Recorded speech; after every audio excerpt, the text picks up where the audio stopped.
This is your daily dose of all things royal. Welcome back, my gorgeous, good-looking friends. Remember back early on with this saga, there was a time when typing Prince Harry into a search bar would summon that smirking, smug parasite's face right beside him. Meghan didn't just hog the frame. She erased his entire existence and took over as if she was the blood royal. But now that Sentebale has hit the fan, like a sloppy tabloid exclusive, she's vanished from the picture, even though she is the main reason for it. We're going to go through that a little bit later on in this video, but search his name today, and it's like she paid off the internet to pretend they never met. A calculated subconscious uncoupling, I guess, courtesy of her well-paid spin doctors. So sorry, Megs, we're not buying the pretend it never happened act.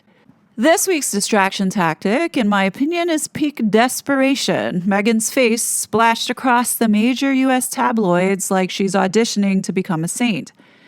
This endless, expanded US Weekly spread, please, I'm going to be tearing this apart with you in a second, but it's a pathetic stab at explaining why everyone is retching at the mere sight of her face and name. And the contortions of the reason why are so wild, you'll almost respect the fantasy fiction, believe me. I think more and more people are understanding this stuff is now paid propaganda by the same people who want to deceive and cheat the public. Here's the twisted upside, though. Harry and Meghan's clown show psyops has actually exposed the deep state's media con game. Years of slimy tactics, steering narratives, smothering facts, unraveled by two narcissistic idiots too sloppy to hide it. President Trump nailed it, calling mainstream media fake. It's a DNC lapdog that's been scrambling our brains and tanking society for decades.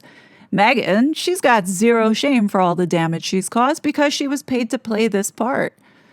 Now that the gig is up and the rotten stench is permanent, she's really trying to pretend like it never happened. Sorry, Rachel, you don't get to dodge the wreckage you helped to make. The Sussex PR crew can churn out whatever fairy dust they want. It won't erase the filth they wallowed in for a paycheck. Everyone tied to this mess is collateral damage. Reputations are now in ashes, including you, Ted Sarandos of Netflix. Idiots. So let's rip into this US Weekly expanded piece and laugh at the latest yarn that they're spinning. But hang on after that, because I've got new dirt on this charity scandal that seems to be a big can of worms being opened now. You're not going to want to miss it. So settle in and let's watch this train wreck with pleasure. Payback is a bitch, and I'm telling you this now, I am here for it. So the big question is, can Meghan ever win over the world? The answer is no, because Meghan did win over the world and she fumbled the bag hard. But anyway, the article has the title, She's Got a Netflix Show, a New Podcast, and yes, gem.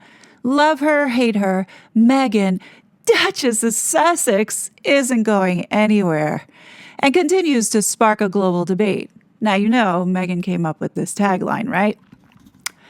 It's been less than a decade since Prince Harry went on that fateful first date with Meghan Markle, and yet a lot has changed, all against a backdrop of challenging events in the royal family itself and the wider world. Somewhere amid the death of Queen Elizabeth II, a global pandemic, and countless smaller but just as significant events in the couple's lives, including becoming parents to son Archie and daughter Little Betty. Meghan has gone from being considered a breath of fresh air for the monarchy to one of the most controversial figures on the planet. I would argue and say that she is one of the most hated figures on the planet. Whether you love her, hate her, or just bemused by anyone caring either way, but wondering why your kids just brought home some flower seeds home from a party, you can't escape her. After all, it's not often a Netflix show about candles and fruit platters makes global headlines. Across the pond, Scotland's Daily Record branded Meghan a bland Betty Crocker, and The Guardian called the series gormless lifestyle filler. So pointless, it might be the Sussex's last TV show. Stateside, New York Magazine declared Meghan was pioneering new frontiers of unrelatability, while her soothing banality was praised by Refinery 29. Kinda. I mean, here they are banking on the stupidity of the public, like as if the public doesn't know that Meghan herself has not only the paps on speed dial, but makes sure that her face is shoved down everybody's throats 24/7, 7 days a week. I mean, this is not a secret. So it's not like, oh, Meghan's just minding doing her own thing.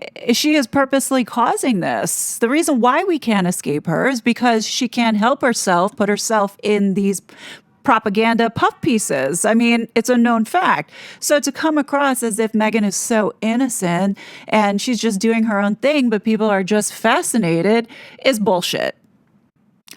While the reviews weren't great, with love, Meghan did rank 10th in Netflix top 10 shows overall list, and the streamer promptly announced a second season was on its way. And you see how they're spinning this narrative? We all know it's not a second season. We all know that it's leftover episodes to see how the first set would do, and now they're going to possibly release the second set in the fall.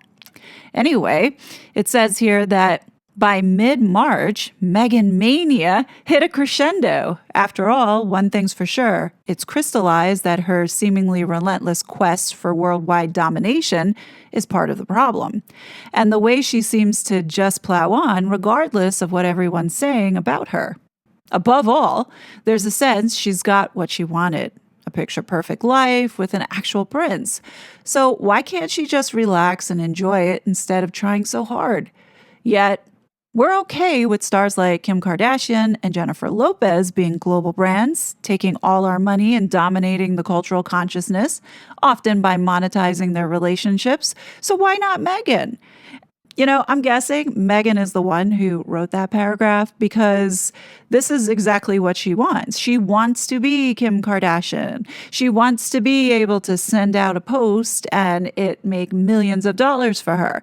This idiot doesn't understand that she has no talent. At least Jennifer Lopez can dance. At least Jennifer Lopez has some talent. And Kim Kardashian, you know, say what you want about her, but she does actually work. This one doesn't want to work. This one thinks that, oh, all she needs to do is just sit back, walk a few red carpets, send out a couple posts, and she's going to be this billionaire. Meghan is embarking on a number of business ventures as an entrepreneur and working mom. The constant scrutiny is motivated by clickbait and systems that make sport out of attacking women. Meredith Marks, CCO for the Duke and Duchess of Sussex, tells us of the discourse around Meghan. I hope that readers pause and ask why publications are so interested in clicks at the expense of a founder, a woman, a mom. Who's creating the building? Get out of here. Shut up, Meredith. I mean, is this the best that you can do? Okay, so there it is, folks. Rebrand 2005. Meghan is now a founder, a mogul, business entrepreneur. No longer is Meghan a humanitarian giving her life to service. So I'm guessing she's not a producer or actress anymore. Wait for it, folks. We're going to get into, I'm sure, at some point, the only thing left that Meghan has is politics. So, you know, when all of this fails, she's not going to stop. And they're already making that statement here in the very beginning. Meghan's not going away. As much as we want her to just go away for just a little bit, give us a break, she's not going to do that. And she knows this. It's almost sadistic, and she's doing it on purpose. To start unraveling the problem folks seem to have with Meghan, we needed to talk to those who know her, the people who've worked with her, and the people who have an inside, expert view of both the monarchy and the entertainment industry. Through them, we can begin to understand why this beautiful 43-year-old actress, businesswoman, and mom of two somehow remains one of the most triggering women in the world. Again, she's not triggering. She is the most hated woman in the world. The world hates this woman not because she is black or because she has a prince or because she's a businesswoman and ambitious. It's because of her bad behavior. Meghan Markle is a shit human being. Right in the midst of researching this story, yet another press release dropped. Meghan is launching a new podcast, Confessions of a Female Flounder. Yep, while everyone's still busy dissecting her beekeeping skills, she's already on to the next venture, saying she's so proud of what we're creating and the candid conversations that I'm able to have with other female founders as we unpack the twists and turns of building a business. And what's a lot of twists and turns there have been. There was a charitable foundation, Archwell Fugazi Public Charity, its audio offshoots, a children's book, and then the lifestyle brand American Riviera Orchard, which was wisely renamed the more palatable as ever. Clearly, Meghan sees herself as a lifestyle guru, a little Gwyneth, a little Martha, with a big royal spin. Oh my God. So now this journalist, Isabel Mohan, really wants us to think that she's some serious journalist doing research for this really important expanded spread for Us Weekly. Come on. Anyway, what's a bit unfair is that actually she's always been like this. While she might have come to the world's attention as this Suits actress who's dating Prince Harry, she long had side hustles focused on fashion, food, and the entertainment industry. Back in 2010, she ran an anonymous blog, The Working Actress, and then founded her now defunct lifestyle blog, The Tig, in 2016, the year she met Harry. She also hosted a culinary series, Power Lunch, with Meghan Markle. So her passions haven't changed. She just now has a much bigger platform to pursue them. Who wouldn't try the same? Well, I have to agree with Isabel on one thing here. She is right. Meghan hasn't changed. If you go back and you read The Working Actress, I suggest, if you haven't seen that, I did a couple videos going over them. You'll see what kind of asshole this woman is. So, perhaps maybe Meghan hasn't changed and Meghan is going back to her roots of slumming it and trying to climb up another greasy pole, which it seems to be Gwyneth Paltrow now. But one PR expert has clocked that while Meghan is great at the launch, she's not so hot at the actual execution. She seems to tire of her projects quickly, particularly if they're not lapped up as eagerly as she might have hoped. Meghan has always been great at launching new ventures, but her problem is sustaining them. Evan Neerman, founder and CEO of global PR firm Red Banyan, tells us, when a project is meant to be a reinvention but ends up reinforcing the same old criticisms, it's a major misstep. The other problem? She doesn't act like she's in on the joke. While Gwyneth Paltrow, for instance, can be a divisive figure too, she happily mocks herself for being obsessed with all things wellness and goopy. There's a playful knowledgeness to her tone. With Meghan, this humor and humility seems to be a missing link. And royal commentator and podcast host Kristen Meisner clocked it too. The show is a natural extension of her Tig brand, she tells us. It's pretty, the tips are a mix of both aspirational and accessible. Does everyone love it? No, especially the Meghan haters, who I can only surmise would love the show if it were exactly the same but hosted by. Yeah, I agree with Kristen, but does she understand why Catherine would get a better reception than what Meghan's getting? What we're seeing with Meghan is not real. Catherine has been authentic. I mean, she hasn't given us any reason to doubt her. She hasn't lied. She hasn't slandered her family. She hasn't hurt other people.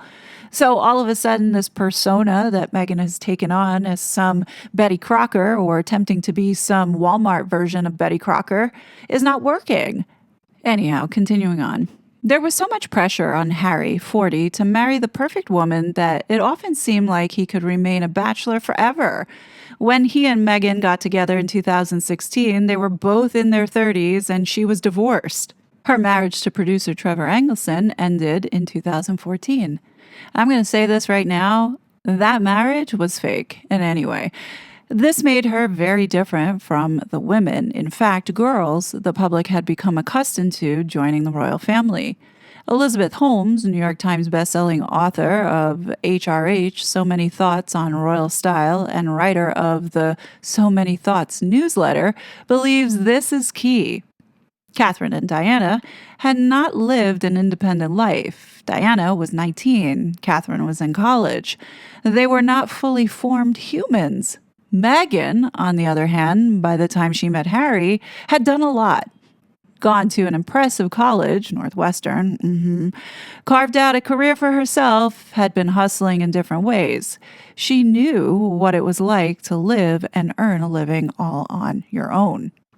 This sort of independence felt like a breath of fresh air at first, and like the fun, red-haired prince who had always been seen as more rebellious than his brother William had finally met his match. But perhaps the fact that Meghan was a modern, independent woman also meant she ultimately wasn't malleable enough to be a good royal.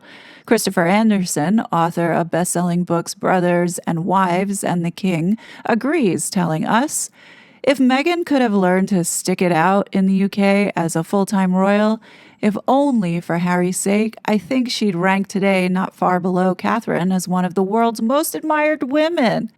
The ship has sailed on that one, though, with the couple quitting royal duties in 2020 and settling in California. Nearman isn't sure she can turn it around now. Meghan took what could have been a real-life fairy tale and turned it into an ugly tell-all, almost like ruining a Disney movie, he says. She misjudged how much goodwill she could burn before people lost interest, and now she's facing the reality that rebuilding a reputation is far harder than maintaining one.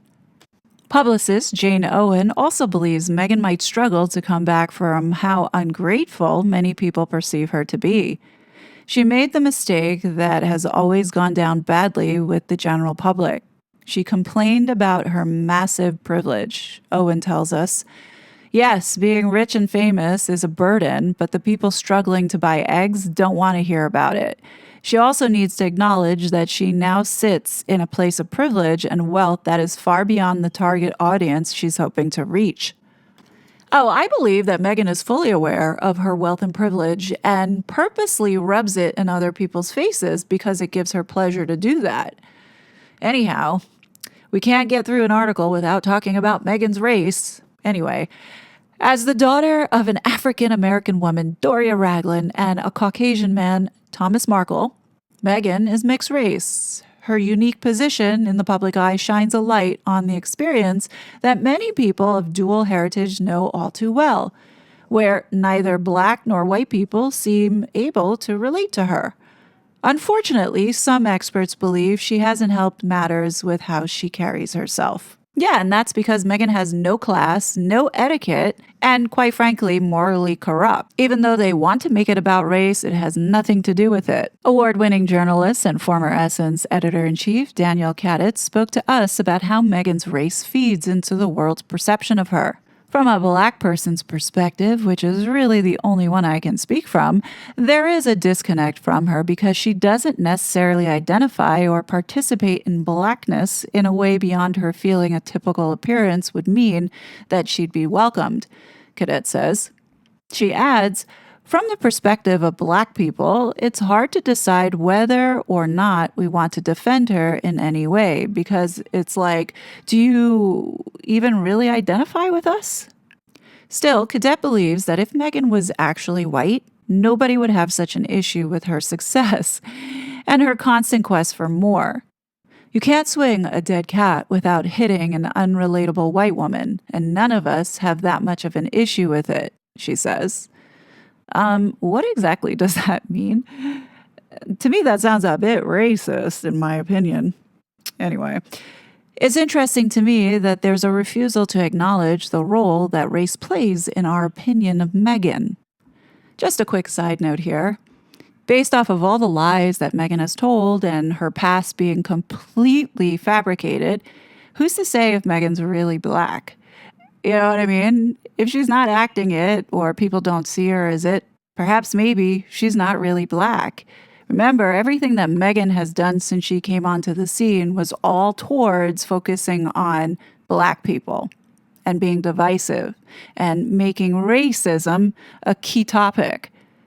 Could it be maybe she's just playing that part? In response to Cadet's Substack article headlined, Meghan Markle's show critics don't think black girls can be princesses, many readers agreed. They truly hate to see us live in softness, and it's rooted in our place and service in their lives, wrote one.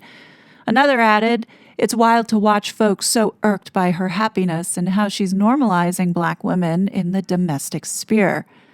Ultimately, Cadet says that women of color need to do something truly remarkable. Think Beyoncé, Michelle Obama, Team USA Olympians, to seem worthy of their success, while famous white women can get away with being, well, pretty basic. The trouble is, says Cadet, Meghan doesn't fit neatly into either camp. There's lots of mediocre white women who become millionaires and billionaires, where we've spent hours on their TikToks and their Instagram, who are out there making bread and homemade fruit snacks for their kids. And of course, you can't have talking about race without talking about Meghan being a woman. The article continues to say, when men have multiple projects on the go, put themselves in the public eye, and dare to act like they want to make money, they're admired. When it's a woman, words like ambitious, bossy, and manipulative are thrown around, and not in a complimentary way. And when it's not just any woman, but a princess, the ultimate feminine archetype that little girls are, rightly or wrongly, encouraged to aspire to, this rings even more true. They're supposed to sit on thrones looking pretty, wear diamonds, do charity work, and all with a smile on their face. Meghan tried this for a while and it wasn't for her, so she moved on to the next thing, just like she always has. But that doesn't make her evil. According to sources who know the couple well, this image of Meghan is a little off the mark. I've seen Meghan at a happier time in her life where she's carefree and she's actually really funny. She likes to dance and sing. Is kind of a dork in the best way, one source tells us. I think she's between the place of where she feels what people want from her and what she knows triggers people to keep herself kind of relevant. I think. I don't think we've ever seen her consistently be herself. However, Kelly McKee Zaffin, a close friend of Meghan's, tells us the Duchess is firmly in her element. God. She shines so brightly in what she is clearly meant to do. It comes so naturally to her because this is who she is every day, says McPhee Zaffin, who joined her longtime pal to make salt-crusted fish in an episode of With Love, Meghan. Making fun projects for the kids, always hosting, being so thoughtful with each guest that walks through the door, everyone feels like they're home. It's a beautiful thing to see someone you love step fully into their light. Oh, God. Okay, I'm going to stop here because there's still more to this article, and I don't want to put you through this. Let's talk about the real Meghan. Today, in Financial Times, Dr. Sophie Chandoka reveals more, and really, this boils down to it being Meghan Markle's fault. I mean, feel free to pause this video and read the rest of the article, but it's more of the same sort of fluff. Now, this is the serious journalism that people should be reading. From the Financial Times, they write, the chair of an African charity co-founded by Prince Harry has accused him of trying to force a failure of the organization, deepening a public row that has thrown Sentebale into disarray. Sophie Chandoka, chair of Sentebale since 2023, claimed the charity's founders, Prince Harry and Prince Siso of Lesotho, want to force a failure and then come to the rescue. The royal patrons and all 5 of the charity's trustees resigned this week rather than remain involved with Chandoka as chair. The UK Charity Commission is looking into the events. Let me pause for a second. I have deep concerns about the UK Charity Commission because look what they're doing to that priest. If you haven't seen the news about that in the UK, they wrote in threatening or pretty much telling the church that he needs to go because of his views criticizing Starmer. So, when you have an organization that appears to be corrupted, do we think the right thing is going to happen for Dr. Sophie? I don't know. I don't feel so good about it. Anyway, In her first interview since the dispute erupted, Chandauka defended her record as chair, insisted the organization would live on, and said Prince Harry's brand had hindered the charity. Now, this next part is damning. The number one risk for the organization was the toxicity of its lead patron's brand, Chandauka told the Financial Times. Prince Harry and Prince Siso founded Sentebale, meaning forget-me-not, in 2006 to help young people affected by AIDS in southern Africa with healthcare and education. The charity's future was thrown into doubt on Tuesday when the co-founders announced they were stepping away from Sentebale after the trustees tried and failed to remove Chandauka as chair. The relationship between the charity's trustees and the chair of the board broke down beyond repair, creating an untenable situation, the pair said in a joint statement. Dr. Chandauka told the Financial Times that as Sentebale's chair, she had been on a mission to transform the charity from overhauling the charity's culture, operations, and long-term strategy with a focus on U.S. fundraising. Chandauka said she also moved to widen its remit to include climate resilience and wealth inequality, while shifting more decision-making to leaders in southern Africa. She continues on to say the way the organization had been set up in 2006 was no longer appropriate in 2023 in a post-Black Lives Matter world, said Chandauka. Funders were asking for locally led initiatives. The transition had triggered friction between UK-based staff and those in Lesotho, where most of the charity's 500-plus workforce are based, and Botswana, Chandauka said. The board felt a loss of power and control and influence. Oh my goodness, the Africans are taking over. Chandauka added that during her time as chair, she experienced disrespect, bullying, and intimidation, and misogyny and misogynoir. Allegations that have been vehemently denied. There's no suggestion that Princes Harry or Siso were alleged to behave in this way. So now let's get to the juicy stuff of how this all started. It says, the origins of the dispute have been highly contested by both sides. Chandauka said she first felt tension between Prince Harry, the Duke of Sussex, and herself in April of 2024. Chandauka said she had refused what she described as a request by the royals team to defend his wife, Meghan, in the media after negative coverage of her. I said, no, we're not setting a precedent by which we become an extension of the Sussex PR machine, she said. She argued that the volatile public sentiment around Prince Harry since his move to the U.S. and media fallout after the release of the Netflix mockumentary in 2022 and his book in 2023 had an impact on the charity's ability to diversify its donor pool and make senior hires. Well, yeah, I mean, look how awful Harry and Meghan have been. You think public is just going to ignore that? This is the thing with PR. Harry and Meghan think they can fix everything, but clearly it's not working. She says, when you start to interview people, they're asking questions about, well, these mixed messages around the patron, she said. And that's all you need to know, folks, because if it's happening at Sentebale, guarantee we know that it's happening at Invictus as well as African parks. And it's only a matter of time before other people start to speak out. I think Dr. Sophie Chandauka was very brave to go ahead and expose this because now I will bet you more people are going to come forward, particularly with Invictus Games as well as the other charities he supposedly is patron of. Now, the juicy part about this whole article is the confirmation of what we all have been saying about who this woman Meghan Markle is, and the fact that this has been done on a global scale with the Financial Times. This is not some small little media outlet. This is a respectable outlet that, you know, I see as comparable to like the Wall Street Journal. And I would think that maybe that's where Sophie goes next to put Harry and Meghan on blast, to expose them, because Harry, the little whinger that he is, continues to go about with People magazine and other news outlets to slam this woman's good name.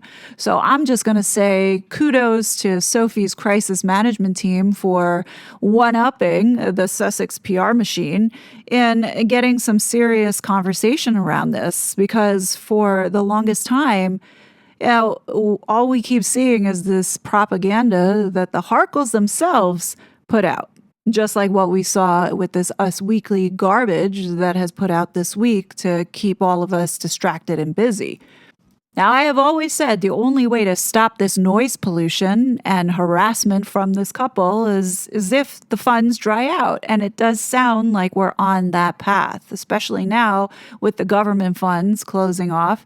We see a lot of things collapsing, and there's no doubt that if Sentebale is going to collapse, right, as far as getting Harry to step down, we're also going to see the same thing with Invictus, because I guarantee their donations and their reliance on government funds is going to be a problem moving forward.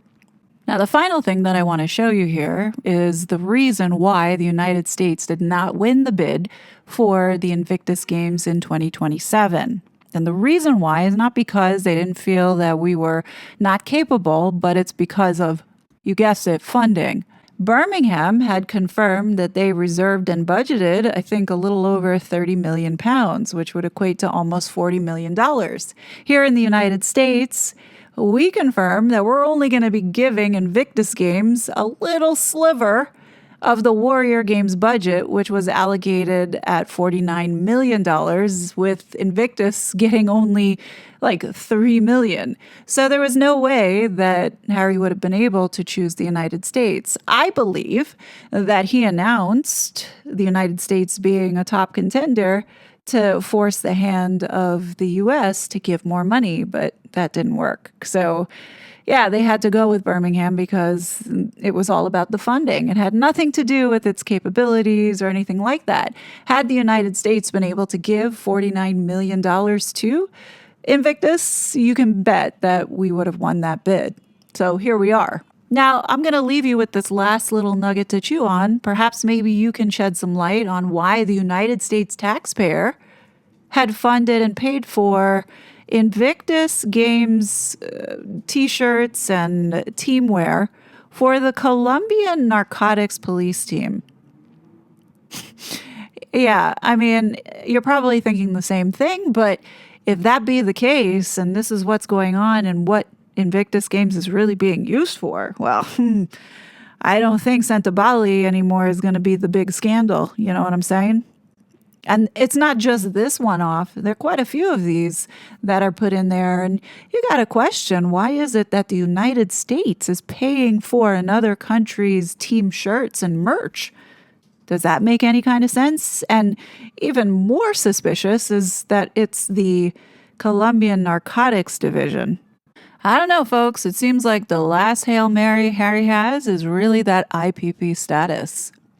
I do believe Harry is protected here in the United States to be doing all the things that he's been doing. This whole thing is getting so messy, but what do you guys think? Definitely leave your thoughts below. As always, I will be back with more content, but until then, please be safe and I will talk to you later. Bye! I was such a fraud.